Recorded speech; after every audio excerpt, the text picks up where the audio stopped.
Morning all of you. आज हम एक नया चैप्टर शुरू करने जा रहे हैं, है ना।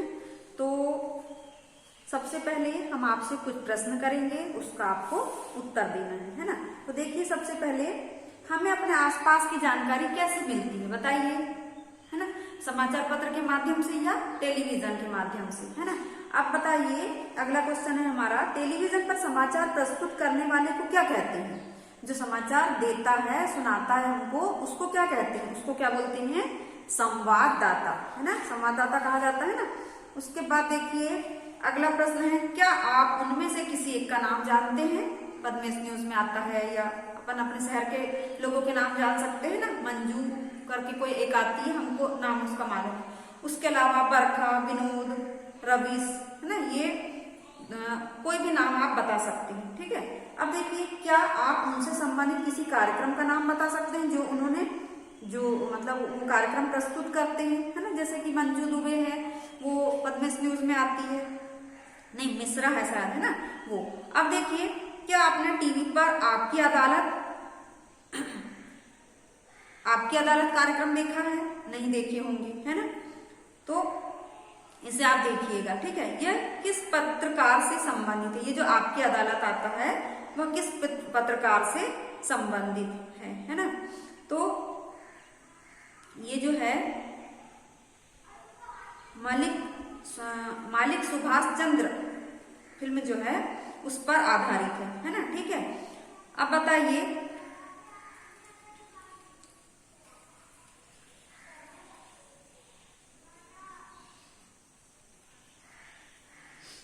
हाँ, अब देखिए, हम आपको ये जो अपनी पाठ्य पुस्तक में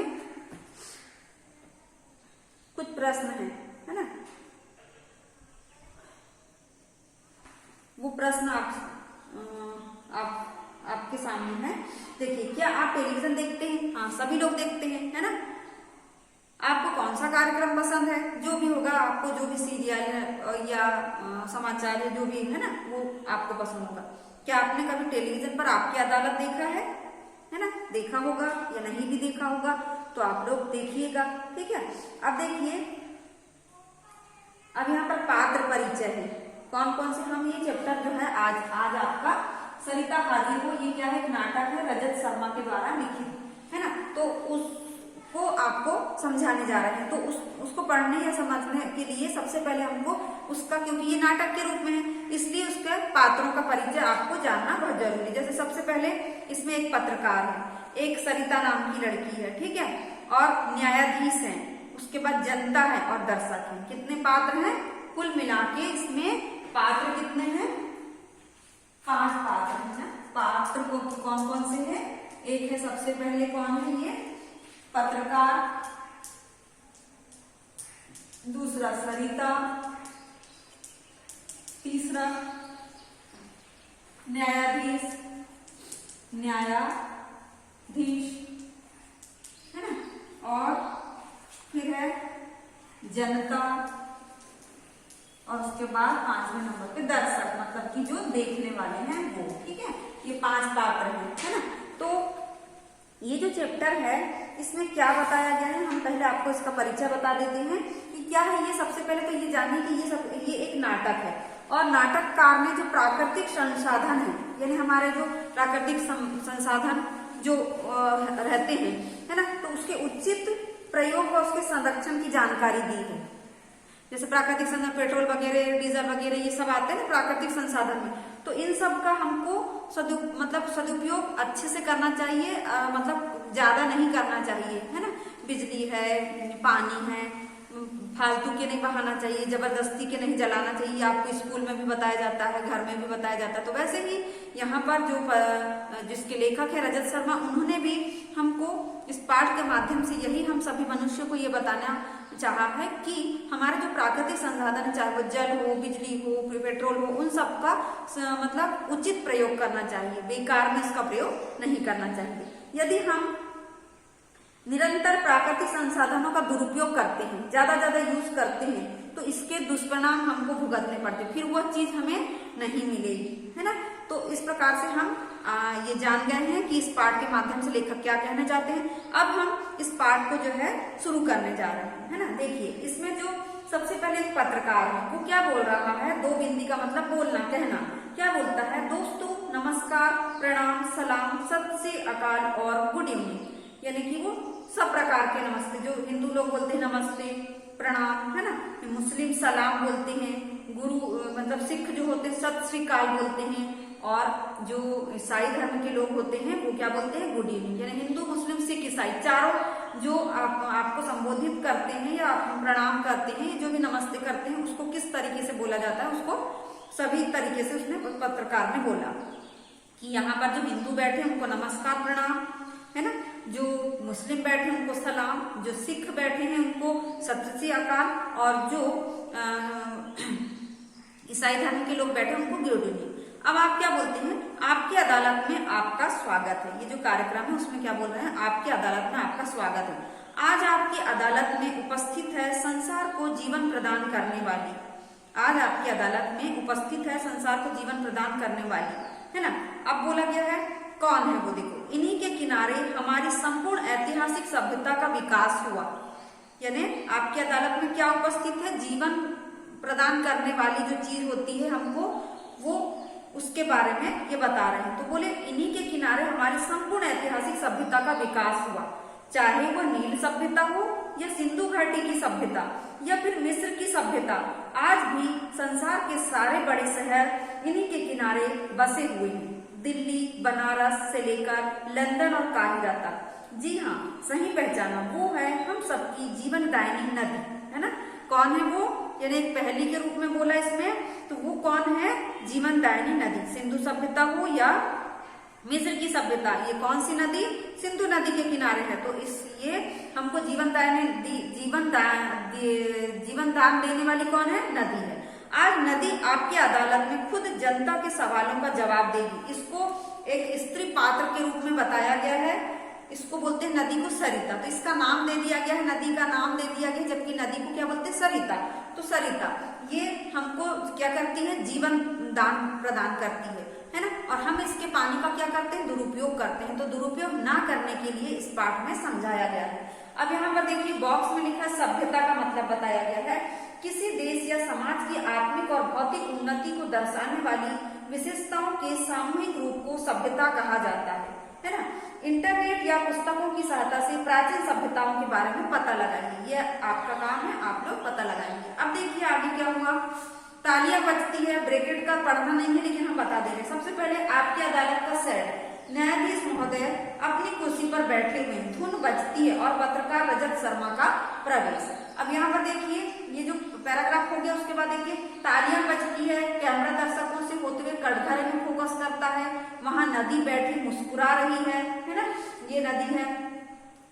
कटघरे में, कटघरा होता है ना, जैसे कि यहाँ पर ये अदालत में जज बैठे हुए, इधर दर्शक बैठे रहते हैं। यहाँ पर एक लकड़ी का बना हुआ एक चौकुट्टा जो होता है उसको बोलते हैं कटघरा, एक स्थान जहाँ पर जिससे कुछ प्रश्न किए जाते हैं वो वहां पर खड़े होते हैं। यहाँ पर कौन खड़ी है, नदी अर्थात सरिता खड़ी है, ठीक है।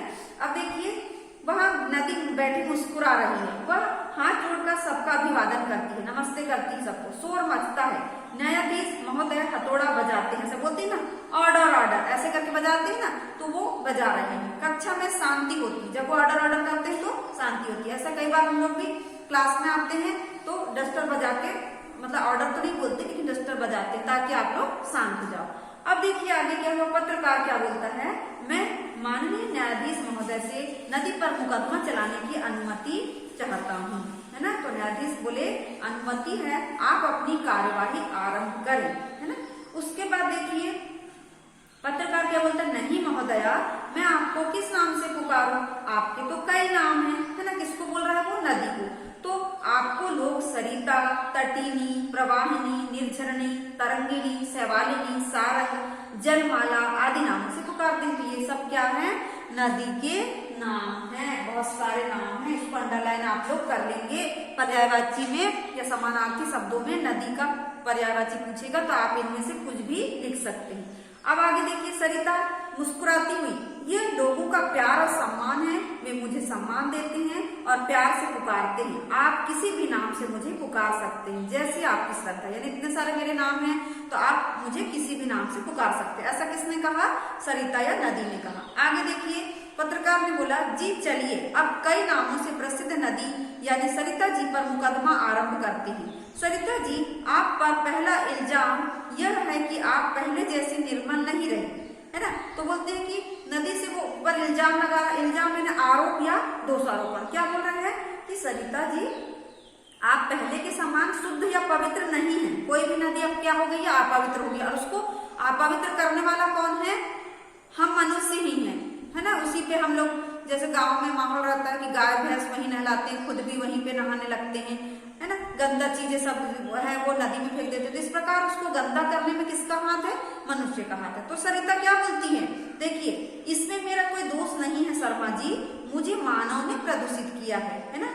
ये ना केवल मुझ में कचरा डालते हैं अपितु अन्य अवशेष भी बहा देते हैं। जो बेकार की चीजें हैं वो भी मुझ में ही बहा देते हैं। लोग नालियों का पानी और गंदगी भी मुझ में ही बहा देते हैं। ये सारी गंदगी और कारखानों से निकलने वाले खतरनाक रसायनों ने मेरे पानी को गंदा बना दिया है।